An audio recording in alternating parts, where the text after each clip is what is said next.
Welcome everybody, this is Falling Up 90, and today I'll be doing a quick locomotive comparison between two similar models.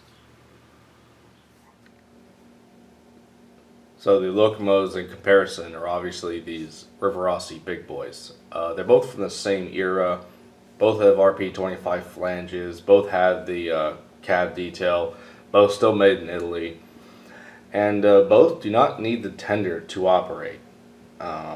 So everything powered will be inside the locomotive shell itself.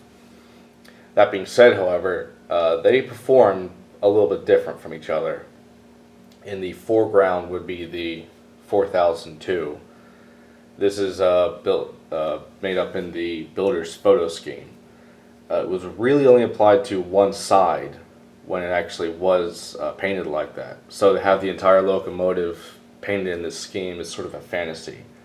I think it's pretty cool. That's why I wanted to pick this one up, and to get one that actually resembled the actual scheme. That's why I got the one in the background, the 4011. This one is the 1998 release of the Big Boy, so just 1 year difference. But this one does not have the standard direct current. This one has marked digital feature. Now, if you look at the box, it just says digital on it. Obviously, there's no wires running between the locomotive and tender. I haven't opened these up, so I can't tell if the 4011 has a decoder in it, but this was 1998, so this was during the very early beginning phase of DCC put-in locomotives. And there is a performance difference between the two because of that, so we're going to get into that right about now. Okay, so first one up is the 4002. Remember that this is the standard DC model, so here we go.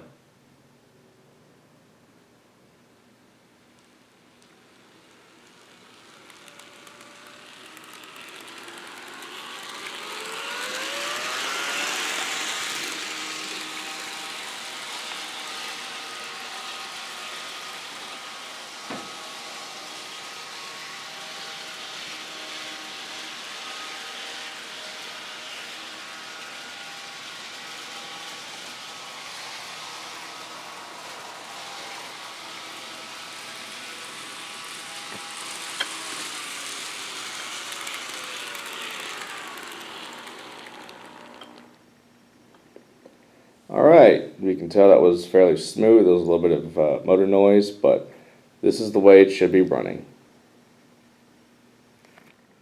Okay, so now we have the 4011, and once again, this is the digital model. So here we go.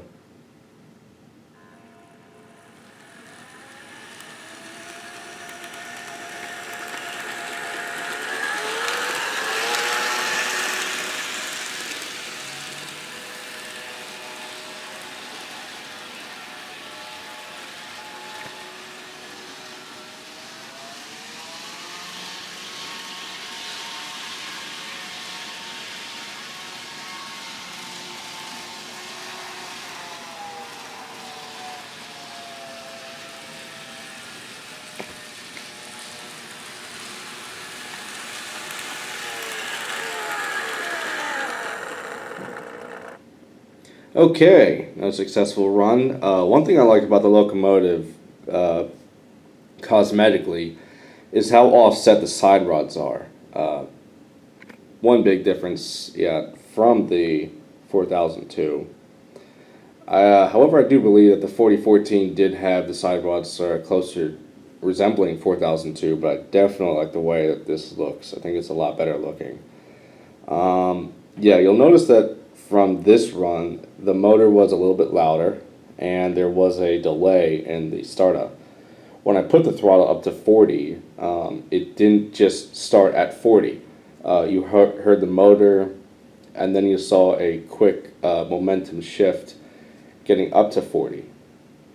Now, with this digital feature, what I believe is it gives that to the motor, but it sort of gives pulses, which is sort of the sound that you can hear, and I believe that's the difference between the two.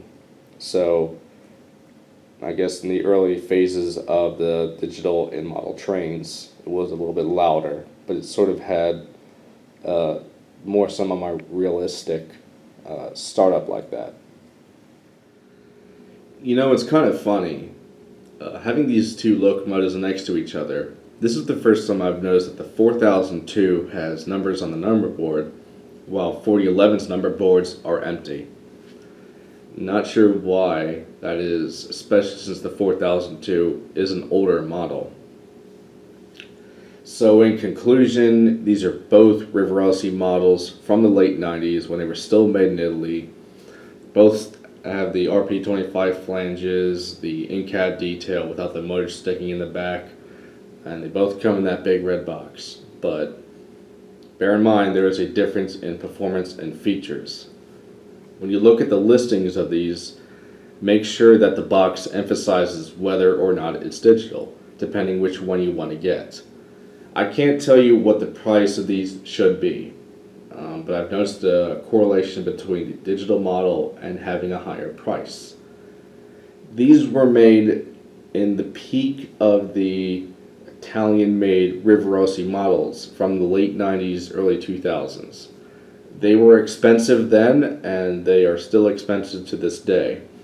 However, since then we've had Athearn Genesis, Broadway Limited, MTH, and even some more upgrades to the later Rivarossi runs.